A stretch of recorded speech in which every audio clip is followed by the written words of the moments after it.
Welcome to wrestling Ramesh Tamil channel. இந்த வீடியோவில் பற்றி பார்க்க போகிறோம்னா, இப்போ நடந்த ஸ்மாக் டவுனில் ஓப்பனிங் செக்மெண்ட்டே வந்து பார்த்தீங்கன்னா team Seth Rollins and Solo Sikoa team தான் பண்ணியிருந்தாங்க. வேற லெவல் செக்மெண்ட்டு. அதில் என்ன பேசினாங்க அப்படின்றது தமிழில் வந்து பார்ப்போம். ஃபர்ஸ்ட் இடத்துல வந்து பார்த்தீங்கன்னா செத் ராலன்ஸ் டீம் தான் வந்துருச்சு. அண்ட் வந்தோடனே அவங்க என்ன பேசுனாங்கன்னா, இப்போதைக்கு எங்களோட ஒரே தாட்ஸ் ஷார்ட் ஆகி முடிச்சாரு. ஒரே தாட்ஸ் என்னன்னா, அவங்க வந்து மணி இந்த பேங்க் பிரீஃப் கேஸ் வின் பண்ணி எங்களோட பவர், அதாவது எங்கள் டீமுக்கு ஒரு பவர் கொண்டு வரணும், எங்கள் டீமுக்கு ஒரு டைட்டில் கொண்டு வரணும் அப்படின்னு சொல்லி முடிவு பண்ணுறாரு செத் ராலன்ஸ். எங்கள் கூட மோதின சூப்பர் ஸ்டார்லாம் எங்கே போயிட்டான் பார்த்தீங்களா? செமிசைன் வந்து பார்த்தீங்கன்னா அவனை அடிச்சு அமுக்கியாச்சு, அவ்வளோதான். அண்ட் நெக்ஸ்ட் சிஎம் பங்க் வந்து பார்த்தீங்கன்னா அவன்லாம் காணாம போயிட்டான், எங்கே போனான்னு தெரில, அவனெல்லாம் தொலைச்சி விட்டாச்சு.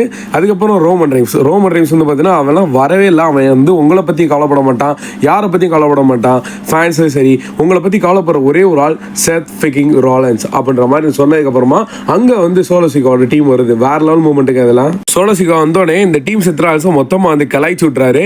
இந்த செத் ராலன்ஸ் டீமில் இருக்கிற ஃபர்ஸ்ட் பிரான் பிரேக்கர் ஜேவுஸோட தோத்தது தான் நீ இன்டர்கட்ட சாம்பியன்ஷிப். பிரான்சர் ரீடை பார்த்து இப்போ உன் கூட இருக்க பிரான்சர் ரீட் என் கூட வந்து பார்த்தீங்கன்னா வார் கேமுக்கு அகைன்ஸ்டாக என்னோட டீம்ல இருந்து இருந்திருந்தான், அது நான் இருக்கா. அப்புறம் வாய்ஸ்மேன் பால் ஹியூமன் உன்னெல்லாம் பார்த்து ரொம்ப நாள் ஆச்சே அப்படின்ற மாதிரி வந்து கலாய்ச்சி விட்டாரு. ஸோ பால் ஹியூமன் வந்து பார்த்தீங்கன்னா ஒவ்வொரு டீம் கிட்ட மாறி இருக்காரு. ஸோ சோலோ சிக்கோட்டே இருந்தாரு, ரோமன்ட்டே இருந்தாரு. அப்படி கலாய்க்கும் போது வந்து பார்த்தீங்கன்னா செத் ராலன்ஸ் இதுக்கு மேலே நீ பேசுறது பார்த்து பேசுடா அப்படின்ற மாதிரி வந்து சொன்னாரு. சரி, ஓகே பாயிண்ட்டே வந்துடுறேன். இப்போ நம்மளுக்கு மேலே இருக்க பிரீஃப் கேஸ் தொங்கிட்டு இருக்கு பற்றியா, அதை கண்டிப்பாக எடுத்து நான் என்னோட டீமுக்கு வந்து பவரை கொடுப்பேன். ஸோ அங்கே வந்து நான் அன்டிஸ்பியூட்டட் சாம்பியன் வந்து எடுத்துருவேன் அப்படின்ற மாதிரி சொல்கிறாரு. அண்ட் இங்கே செத் ராலன்ஸ் வந்து கலாய்க்காரன், சார் நீங்களாம் அமைதியாக இருக்கீங்களே, ஜாக் ஆஃப் நான் பேசுவான்னு பார்த்தா அவன் இன்னும் எதுவுமே பேச மாட்டானே, அமைதியாகவே நிற்கிறான் அப்படின்ற மாதிரி வந்து சொல்லியிருந்தாரு. ஸோ அப்போ சோலோ சிக்கோ அந்த பேசு அப்படின்னு சொல்கிறாரு.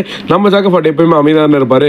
ஸோ பிரான் பிரேக்கரை பார்த்தோன்னே இவங்க ரெண்டுத்துக்கான ஒரு மேட்ச் நடக்கும்னு சொல்லி ட்ரீம் மேட்சாகவே இருந்துச்சு.